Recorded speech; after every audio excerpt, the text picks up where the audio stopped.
Magandang gabi sa inyong lahat. Welcome po sa News Up to Date. Ang topic po natin ngayong araw na ito ay tungkol po sa press release na inilabas ng Securities and Exchange Commission noong April 17, 2024. At nakalagay po sa press release na ito na SEC declares cease and desist order against MFT Group permanent. The Securities and Exchange Commission or SEC has made permanent the cease and desist order or CDO against Maria Francesca Tan or MFT Group of Companies Incorporated and Foundry Ventures 1 Inc. along with their officers and agents. In a resolution promulgated on April 1, the Commission and Bank denied for lack of merit the omnibus motion filed by the MFT Group, Maria Francesca Mika F. Tan, Ronald G. Neri, Halmond Parker R. Ong, Maricristy Tan, Jose Doni B. Montilibano, Arlene C. Mauricio, Maria Beatriz Dolores R. Tomas, and Mary Ruth A. Oquendo, praying for the lifting and or declaration of the automatic lifting of the CDO. The Commission and Bank also denied for lack of merit the motion to lift the CDO filed by Foundry Ventures 1 Inc., Florita F. Tan, Charles Edward Tan, Christian Constantine P. Agbayani, Chiki Tan, Romarico Ruiz, Arlene Navarro, Joan Caber, Tuy Nguyen, Roxanne Agbayani, Luis Gabriel Arcancio, Noel M. Olan, J.R. Hernandez, Christian Olan, Tito Cosejo Jr., and Christian Kenchi De Vera.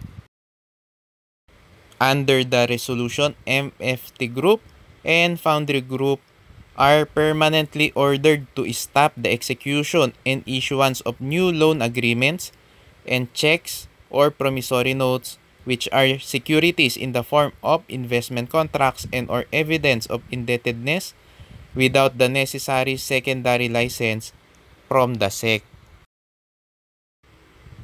The Commission and Bank issued the CDO on January 16 after the MFT Group, which later on transitioned to Foundry Ventures, was found to have engaged in the unlawful solicitation, offer, and or sale of securities in the form of investment contracts without the necessary license from the SEC.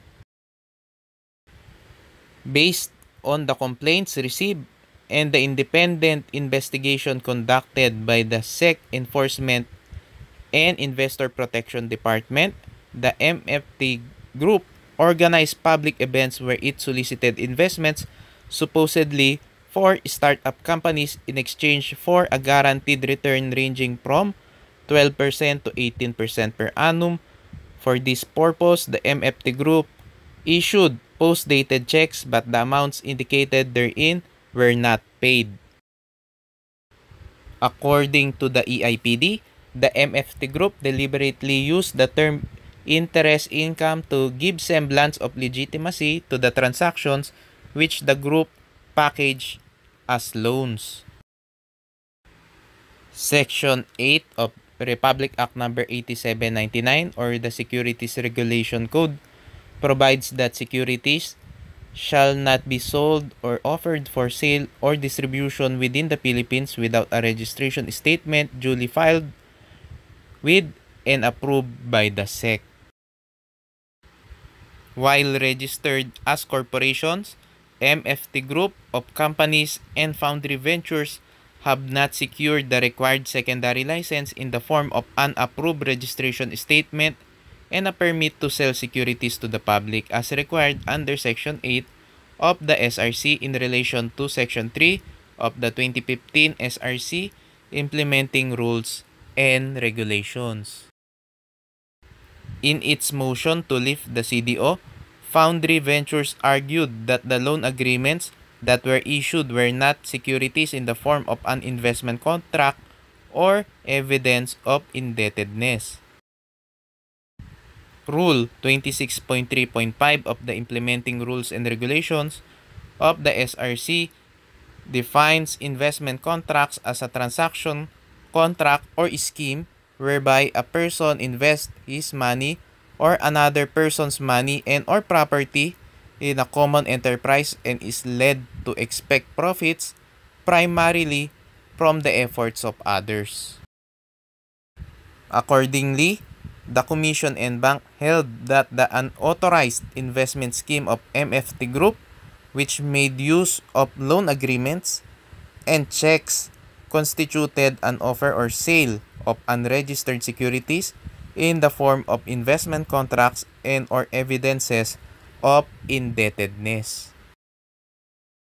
The Commission and Bank likewise dismissed the MFT Group's arguments that the CDO was deemed automatically lifted upon the Commission's failure to set a hearing after the group's filing of a motion to lift. Section 64.3 of the SRC provides that a person against whom a CDO was issued may file a formal request for lifting thereof within 5 days. The SEC shall then set a hearing not later than 15 days from its filing, with a resolution to be made not later than 10 days after the termination of the hearing. The CDO shall be deemed automatically lifted upon failure by the SEC to resolve the request within such time. The Commission and Bank found devoid of basis Foundry Ventures' claim that the SEC failed to conduct a hearing after the filing of the motion to lift.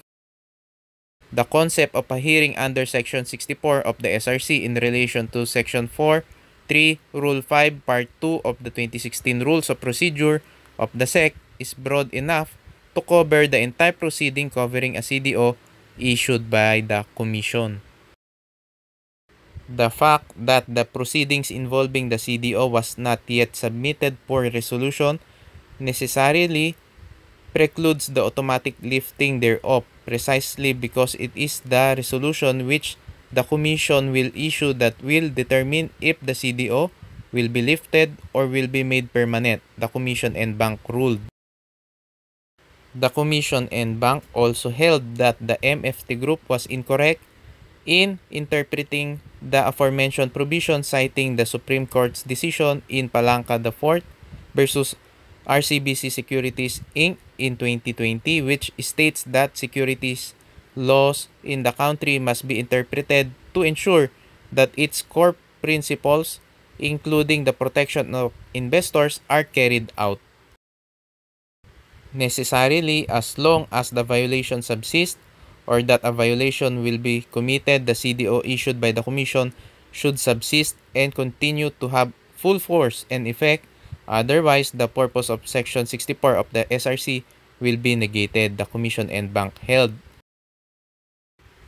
Additionally, despite the filing of a motion to lift on January 23, the MFT Group continued to present additional arguments in support of their position through the filing of more pleadings, which effectively prevented the SEC from fully resolving the motion to lift.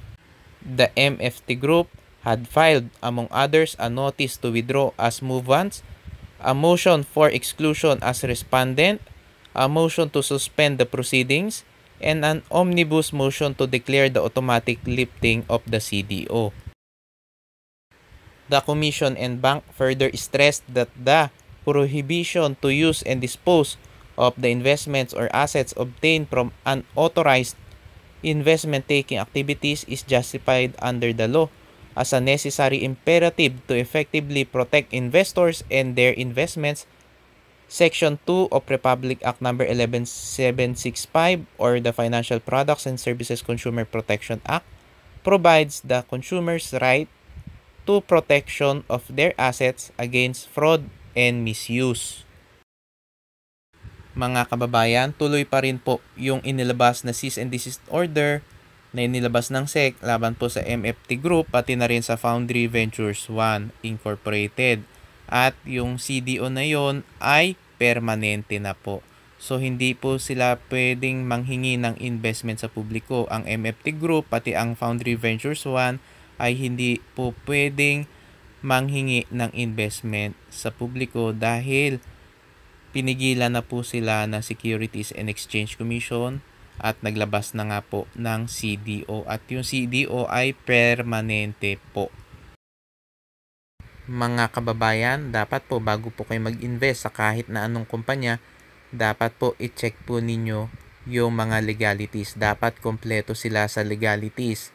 Kapag ang isang kumpanya po ay nag-o-offer ng investment sa publiko, dapat po meron po muna yung secondary license. Hindi po pwede na ongoing o nag-file na raw sila. Hindi po pwede, dapat meron na silang secondary license bago sila manghingi ng investment sa publiko. At kapag meron silang pinakita secondary license, dapat po i-verify po ninyo sa Securities and Exchange Commission dahil meron pong mga kumpanya na namimeke ng dokumento kaya kailangan maging maingat tayo. Mga kababayan, maraming salamat po sa inyong patuloy na pagsuporta sa aking channel. God bless po.